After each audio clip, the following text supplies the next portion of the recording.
আজ পর্যন্ত জাপানের মতন দুর্বল সেনা কোনো দেশেরই দরকার ছিল না, কিন্তু এই মুহূর্তে এমন কিছু হচ্ছে যে এখন সবাই জাপানের মতন শক্তিশালী সেনা বানাতে চাচ্ছে। জাপানের সব শত্রুর দেশ এখন হঠাৎ করে জাপানি সেনাকে ভয় পেতে শুরু করলো কেন? এমন একটি দেশ যারা 80 বছর আগে বিশ্বের সবথেকে ভয়াবহ পারমাণবিক হামলা সহ্য করেছে এবং দ্বিতীয় বিশ্বযুদ্ধের পরে শপথ নিয়েছিল যে তারা আর কখনো অস্ত্র ধরবে না, যে দেশের সংবিধানের আর্টিকেল নাম্বার 9-এ নিজেই বলেছে আমরা কখনো যুদ্ধের শক্তি বজায় রাখবো না, কিন্তু আজ এটি কোনো সাধারণ জাহাজ নয়, এটি জাপানের এমন একটি সামরিক অস্ত্র যা যুদ্ধ জাহাজকে আক্ষরিক অর্থে দুটুকরো করে দিতে পারে, যেমন একটি ছুরি মাখন কাটে। এই অস্ত্রের নাম হলো ইলেকট্রোম্যাগনেটিক রেল গান। এই এমন একটি কামান যা গুলি নয় বরং ইলেকট্রিক এনার্জি ফায়ার করে।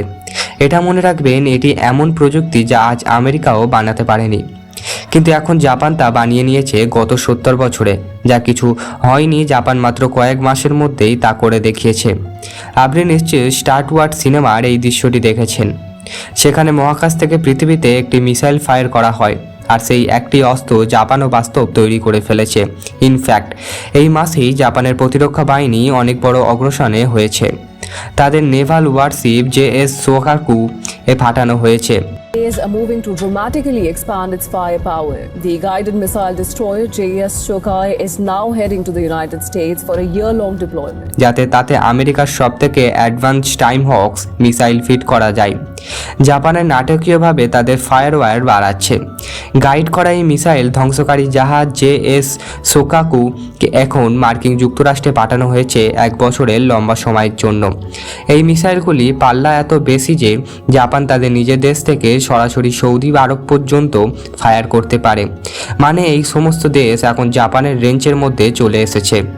আর রিপোর্ট অনুসারে 2027 সালের মধ্যে জাপানের অস্ত্রাগারে 400টি এমন টাইমহক্স ক্রুজ মিসাইল থাকবে।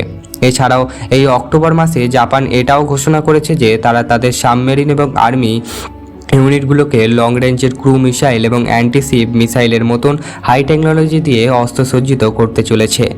এছাড়াও তারা জাপানি এয়ারফোর্সের AI ড্রোন ফ্লাইট ও ডেভেলপমেন্ট করবে, যা জাপানের সমুদ্র, আকাশ এবং জলের নিচে সব জায়গায় পাহারাদারের মতন নজর রাখে।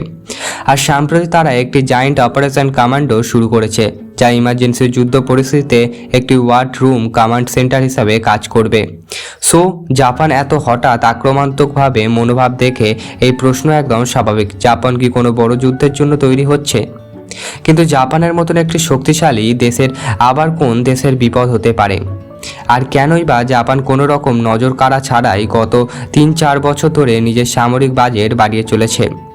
এই বছর অর্থাৎ 2025 সালে তারা এখনও পর্যন্ত সবথেকে বেশি বাজেট অ্যালোকেশন করেছে 5 বিলিয়ন, আর 2026 সালের জন্য তারা তাদের ইতিহাসের সবথেকে বড় অ্যালোকেশন 60 বিলিয়ন করতে চলেছে।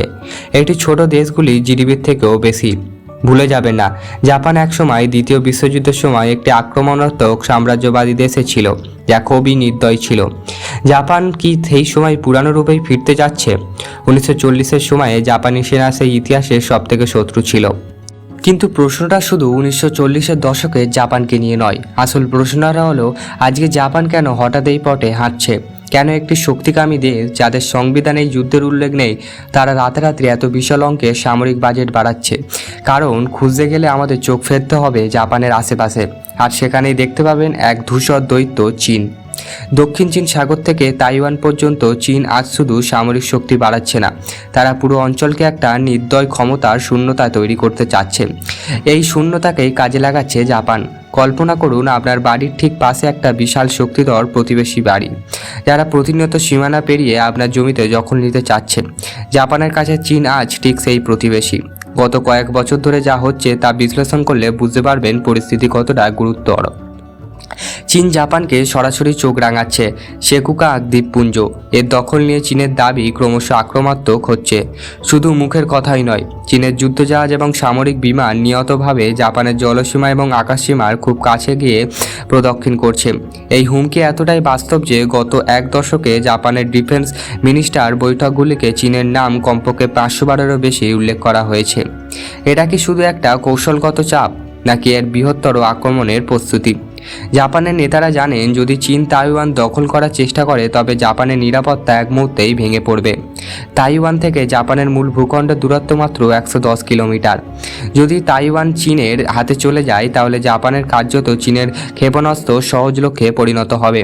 এই কারণেই জাপান চাইছে আমেরিকার সাথে কাঁধে কাঁধ মিলিয়ে নিজেদের এমন এক দুর্ভেদ্য দুর্গে পরিণত করতে যাতে চীন আঘাত আনার আগেই অন্তত একবার ভাবে। কিন্তু জাপান যে পরিবর্তন আনছে তা শুধু আত্মরক্ষার সীমাবদ্ধ নয়, এটাই সেই গল্পের সবথেকে বিপজ্জনক মোড়। ঐতিহাসিকভাবে জাপানের সেনাবাহিনী শুধু প্রতিরক্ষা ভিত্তিক ছিল, কিন্তু এখনকার নতুন সামরিক অগ্রেডেরগুলি পুরোপুরি আক্রমণাত্মক। ট্রাইমহক্স ক্রুজ মিসাইল। আপনি দেখলেন জাপান 400 ট্রমহক্স মিসাইল কিনেছে। এই মিসাইলগুলি কেনা হচ্ছে কাউন্টার স্ট্রাইক ক্ষমতা তৈরি করার জন্য। এর মানে কি? এর মানে হলো যদি জাপান আক্রমণ শিকার হয় তারা বসে থাকবে না, তারা এই মিসাইলগুলি ব্যবহার করে সরাসরি শত্রুর দেশের সামরিক ঘাঁটিতে আঘাত আনতে পারবে। এটি কেবল প্রতিরক্ষা নয়, এটি হলো যুদ্ধের মোড় ঘুরিয়ে যাওয়ার ক্ষমতা। ইলেকট্রোম্যাগনেটিক গান রেল। এই অস্ত্রটি ধ্বংসাত্মক ক্ষমতা এত বেশি যে এগুলি শুধু প্রতিরক্ষার সরঞ্জাম বলা ভুল, এটি সরাসরি শক্তিশালী নৌবহনের গুলি দেওয়ার মতন তৈরি। Hypersonic weapon. জাপান বর্তমানে হাইপারসনিক মিসাইল তৈরির জন্য গোপনে গবেষণা করছে। এই মিসাইলগুলি শব্দের গতির চেয়ে অন্তত 5 গুণ বেশি গতিতে আঘাত আনতে পারে, যারা মনে হলো শত্রু দেশের কাছে পালানো বা প্রস্তুতি নেওয়ার কোনো সুযোগই থাকবে না। জাপান এত কিছু করছে কিন্তু এত নীরবভাবে করছে যে বাইরের জগৎ জানতেও পারছে না। মনে হচ্ছে তারা পুরো সামরিক আপডেট এমনভাবে চালাচ্ছে যেন তারা কোনো নতুন অ্যানিমি সিরিজ রিলিজ করছে, দ্য সাইলেন্ট ডেডলি সামারি। কিন্তু মজার কথা হলো সেই নীরবতা আসলে আরও বেশি ভয়ঙ্কর। আপনারা কি মনে করেন এই নীরবতা বিশ্বকে আরও বড় বিপদের দিকে ঠেলে দিচ্ছে? এই বিশাল পরিবর্তন শুধু জাপানের একার সিদ্ধান্ত নয়, এর পেছনে আছে মার্কিন যুক্তরাষ্ট্রের সবুজ সংকেত। আমেরিকার কাছে জাপান হলো প্রশান্ত মহাসাগরীয় অঞ্চলে তাদের সবচেয়ে গুরুত্বপূর্ণ সহযোগী। চীন আটকাতে হলে আমেরিকা একজন শক্তিশালী পার্টনার দরকার যে তাদের পাশে দাঁড়িয়ে লড়তে পারবে। দীর্ঘ সময় ধরে আমেরিকা জাপানের সংবিধানের আর্টিকেল 9কে বাঁচিয়ে রেখেছে, কিন্তু এখন ভূ রাজনৈতিক পরিস্থিতি পাল্টানোয় আমেরিকা নিজেই চাইছে জাপান আরও শক্তিশালী হোক, যাতে আমেরিকার সৈন্যদের ওপর চাপ কমে। তারা জাপানের নৌবাহিনী আধুনিক কায়েন সাহায্য করছে, অ্যাডভান্স টেকনোলজি সরবরাহ করছে এবং জাপানের প্রতিরক্ষার বাজেট আরও উৎসাহিত করছে। এটা অনেকটা এমন আপনি আপনার বন্ধুকে জিম জয়েন করতে উৎসাহিত করছেন যাতে সে আপনার সাথে মিলে পাড়ার গুন্ডাদের মোকাবিলা করতে পারে। কিন্তু সেই সহযোগিতা শুধু চীনের বিরুদ্ধে সীমাবদ্ধ থাকবে। জাপান যখন $60 বিলিয়ন খরচা করে বিশ্বের অন্যতম শক্তিশালী সেনাবাহিনী তৈরি করবে, তখন কি অন্য দেশগুলি চুপ করে বসে থাকবে? জাপানের এই পদক্ষেপের ফলে পুরো এশিয়া জুড়ে এখন নতুন অস্ত্রের প্রতিযোগিতা শুরু হতে পারে। দক্ষিণ কোরিয়া জাপানকে সামরিক শক্তি বাড়াতে দেখে দক্ষিণ কোরিয়াও চাপে পড়বে। তাদের অভ্যন্তরীণ রাজনীতি জাপানের ভিত অনেক পুরানো, তারা নিশ্চিত যে নিজের সামরিক ক্ষমতা বাড়াতে শুরু করবে। উত্তর কোরিয়া এই পরিস্থিতি তাদের পারমাণবিক কর্মসূচি আরও দ্রুত করার অজুহাত হিসেবে ব্যবহার করবে। চীন এটাকে তাদের সামরিক শক্তি আরও বাড়ানো, আরও বেশি মিসাইল তৈরি করার এবং প্রশান্ত মহাসাগরে আরও বেশি ওয়ারশিপ মোতায়েন করার কারণ হিসাবে দেখাবে। এইভাবে জাপান আত্মরক্ষার সিদ্ধান্তে একটি ডোমিনো এফেক্ট তৈরি করতে পারবে, যা পুরো এশিয়াকে আরও ভয়াবহ অস্থির ভবিষ্যতের দিকে ঠেলে দেবে। যে জাপান গত 80 বছর ধরে শান্তির প্রতীক ছিল, সেই জাপানই এবার নতুন এক বিশ্বযুদ্ধের ক্ষেত্রে পরিণত করবে। তাদের লক্ষ্য হয়তো আত্মরক্ষা, কিন্তু এর ফলাফল হতে পারে অনিচ্ছাকৃত সংঘর্ষ। জাপানের এই সামরিক উত্থান আমাদের কি মনে করিয়ে দেয় সে আন্তর্জাতিক রাজনীতির চিরস্থায়ী বন্ধু বা শত্রু বলে কিছুই নেই, আছে কেবল চিরস্থায়ী স্বাস্থ্য। একটা দেশ যখন হুমকির সম্মুখীন হয় তখন তার সংবিধান বা ইতিহাস কোনো কিছুই আত্মরক্ষার পথে বাধা হতে পারে না। প্রশ্ন হলো আপনি এটাকে কিভাবে দেখছেন? আপনি কি মনে করেন চীনকে রুখতে জাপানের শক্তিশালী হওয়াটা জরুরি, নাকি এই সামরিককরণ এশিয়ার ক্রিকেট শান্তি নষ্ট করবে? এই জটিল ভূ রাজনৈতিক স্তর আরও গভীরভাবে বুঝতে হলে এই বিষয়ে আপনার চিন্তাভাবনা কি তা আমাদের কমেন্টে জানান বক্সে। আমরা এইরকম আরও বিষয় ভিডিও আমরা প্রতিনিয়ত আনার চেষ্টা করব। ভালো থাকবেন, সুস্থ থাকবেন। অন্য কোনো ভিডিওতে তোমাদের সাথে দেখা হবে।